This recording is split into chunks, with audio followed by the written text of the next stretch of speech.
This is Mac OS Ken. Apple Pay makes a move against Russia, two tales from the investor side, and a sixth fine day for Apple in the Netherlands. It is Tuesday, the 1st of March, 2022. I'm Ken Ray, and this is news from Mac OS Ken, brought to you by yours truly and sponsored by Notion.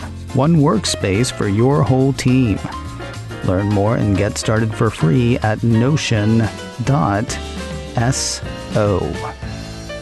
This show is also sponsored by BetterHelp Online Therapy. You take care of your car, your home, your family. What about the intangibles that are you? Your mental health and well-being. It's easier than it used to be with BetterHelp. BetterHelp is online therapy that offers video, phone, and even live chat sessions with your therapist, so you don't have to see anybody on camera if you don't want to. My last therapist and I would talk on the phone sometimes, but he was also great about checking in by text, just to see how things were going. Very accessible. It's much more affordable than in-person therapy, and you can be matched with a therapist in under 48 hours. Give it a try and see why over 2 million people have used BetterHelp Online Therapy. As I said before, this show is sponsored by BetterHelp, and Mac OS Ken listeners get 10% off their first month at betterhelp.com/MacOSKen. BetterHelp. That's betterhelp.com/MacOSKen. Get 10% off your first month at betterhelp.com/MacOSKen.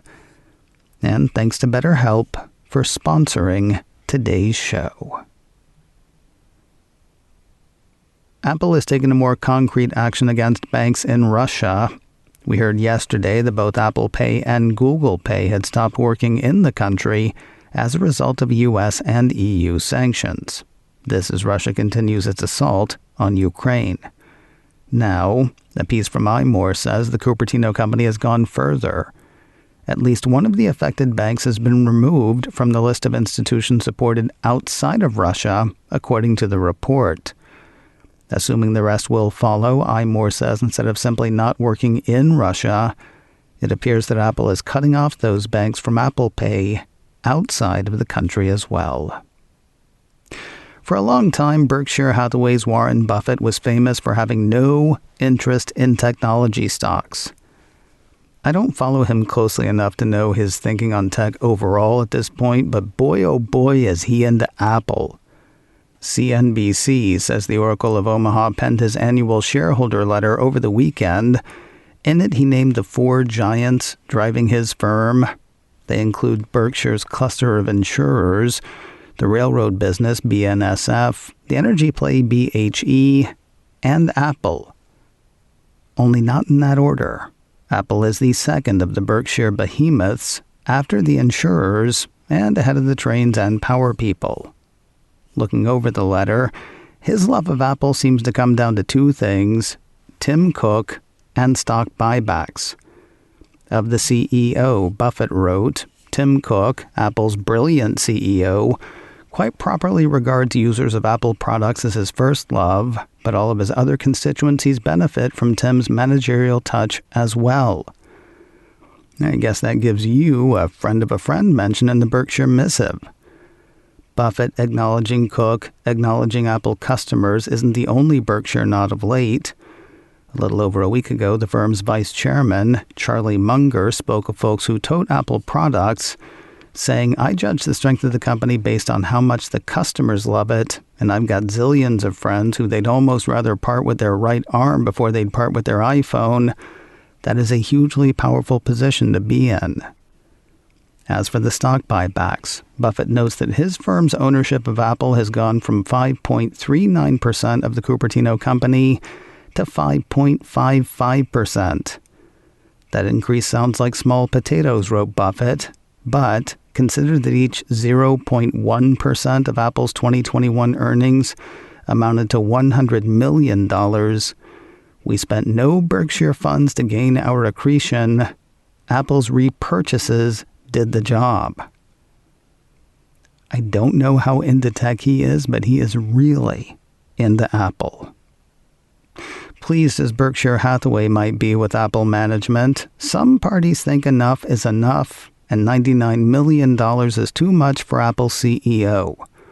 The Financial Times says Norway's $1.3 trillion oil fund, the world's largest sovereign wealth fund, plans to vote against the $99 million in salary and bonuses proposed for Apple CEO Tim Cook. Formerly called the Government Pension Fund Global, the oil fund site says the country took the money made from oil fields found off the Norwegian coast in the late 1960s and started investing outside of Norway and outside of oil to protect the country's economy should the energy market go wibbly-wobbly. According to the site, the fund is now one of the world's largest funds, owning almost 1.5% of all shares in the world's listed companies. That means we have holdings in around 9,000 companies worldwide, entitling us to a small share of their profits each year. According to the Financial Times, the oil fund, which owned 1% of Apple as of December 31st, 2020, justified its decision by saying a substantial part of the annual pay should be provided in shares that are locked in for 5 to 10 years, and that the board should provide transparency on total remuneration to avoid unacceptable outcomes. Norway's oil fund is the second interested party to come out against Cook's proposed compensation. In the middle of February, Institutional Shareholder Services, or ISS, an Apple investor advisory group, urged its clients to vote against Cook's pay and bonuses package. That group says the amount in question significantly exceeds awards given by comparable companies. All of this comes ahead of a vote on compensation at Apple's annual shareholders meeting. That is scheduled for this Friday, the 4th of March. iPhone took silver in Europe last year. That's the indication from market tracker Strategy Analytics. Apple Insider has news of the firm's top 5 in terms of smartphone sales. It goes Samsung in first with a 29% share, Apple in second with 23%, Xiaomi in third with 20%, Oppo in fourth with 5%, and Realme coming in fifth with 3%. A couple of interesting points in those numbers. First, Samsung was the only smartphone maker in the top 5 to see a decline. It held 30% of the European smartphone market in 2020 to last year's 29%. The second, there's a new kid in town. According to Apple Insider, India-based manufacturer Realme broke into the top 5 for the first time with incredible 548% growth, though it only held a 3% share of the market by the end of last year. No word in the piece on who got pushed out of the top 5, so we'll just call them losers. Losers, that is, assuming Strategy Analytics is correct. Of course, assume is all we can do since they're just guesstimating, and Apple will not say how much of what it sold. More news in a moment, but first a word from Notion. One workspace for your whole team. Not all work collaboration tools are created equal. Some help you organize your company's information, others allow you to manage projects together. Notion does both. It's one tool for your whole team to do it all. So beautifully designed, everybody will want to use it. And lots of companies you know do, like Pixar, Spotify, and Headspace. And they're sharing what they know. Notion has a worldwide network of millions of users creating templates, tutorials, and new inspiration. That puts your team ahead right from the start. The product is getting better all the time, and you will always have the support you need.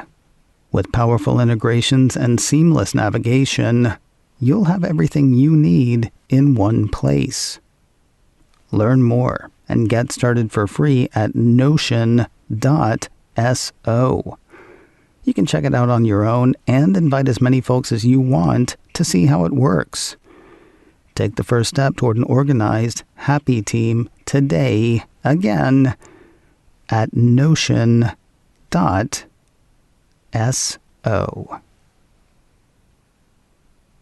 30 million euros. That is how much Apple is into the Netherlands Authority for Consumers and Markets, or ACM. Yes, they're still duking it out over the government's demand that Apple allow dating apps in the country's App Store to accept third-party payment methods, as well as the many hoops through which developers would have to jump to make that happen. Displeased with Apple's various reactions, the ACM said it would fine Apple 5 million euros a week, either until Apple met the country's conditions or they hit 50 million euros, the maximum allowed for the perceived infraction under Dutch law. Monday meant another 5 million euros tacked on, though it's not just a tally we're doing today. A piece from Mac Rumors says Apple made another attempt to defend its position on the issue. In a letter to the ACM, Apple head of compliance Kyle Andier said, "We are so into compliance, we have a head of compliance. It's me, Kyle Andier." That's not an exact quote. Rather, he wrote that Apple has a consistent and long-standing commitment to compliance in each and every country in which we do business. I think my way was more fun. According to Andier's letter, to ensure the best experience for users, Apple does not operate multiple versions of the App Store. There is just one store with many different storefronts. That has proven to be an incredible opportunity for developers. Apple seems to be saying that it can't turn on or off functionality in apps by region, and that if a developer in, say, the Netherlands wants an app to be able to do things in the Netherlands that would not be allowed elsewhere, it would need a special app for that. Apple says that is not a big deal. For example, Apple pointed out that Match Group, the firm that astroturfed the whole ACM investigation, has different versions of different apps for different storefronts already. Sure, it'll be 35 million euros next week. Apple does seem to be laying a case for appeal, though, doesn't it? If you've struggled to hear the difference between tracks in Apple Music and tracks remastered for spatial audio in Apple Music, there's an album out there that may really let you hear it. Engadget says the compilation album 1, featuring the Beatles, has been remastered for that like you're in the middle of it feel. First released in 2000, the piece says 1 brings together nearly every number one single the Beatles released between 1962 and their breakup in 1970. What? When did this happen? Oh yeah, 1970. Tracks include I Want to Hold Your Hand, Yellow Submarine, Come Together, and 24 more. Engadget says Giles Martin, the son of legendary Beatles collaborator George Martin, produced the new spatial mix, and it comes with instructions.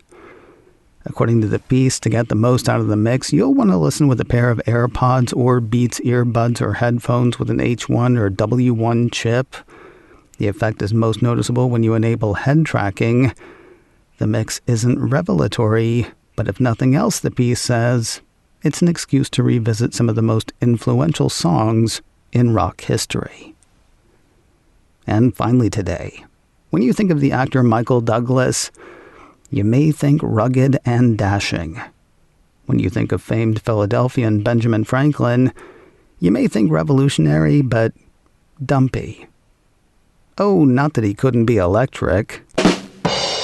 Apple TV Plus issued a press release Monday about an upcoming limited series that will turn the multi-award-winning actor Michael Douglas into Dr. Franklin. According to the release, the drama will explore the thrilling story of one of the greatest gambles of Benjamin Franklin's career. At age 70, without any diplomatic training, Franklin convinced France, an absolute monarchy, to underwrite America's experiment in democracy.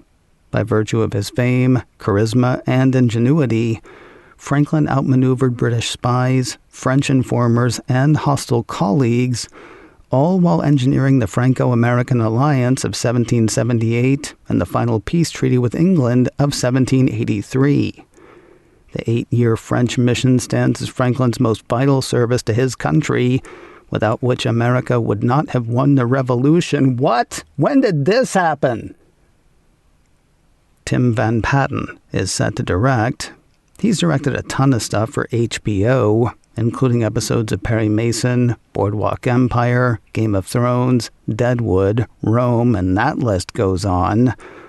The limited series will be written by Emmy and WGA award-winning writer Kirk Ellis.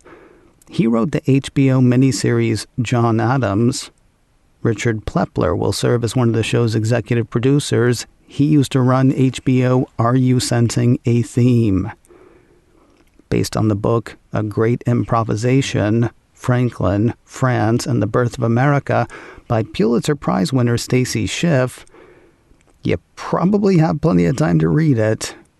No word on when the show will land in Apple Stream. macOS Ken, brought to you by me and sponsored by BetterHelp Online Therapy. Get 10% off your first month at betterhelp.com/macOSKen. This show is also sponsored by Notion, one workspace for your whole team. Learn more and get started for free at notion.so. Advertising handled by Backbeat Media, online at backbeatmedia.com. You can reach me a couple of ways. info@macosken.com or call 716-780-4080. Until next time, that is news from macOS Ken. I'm Ken Ray.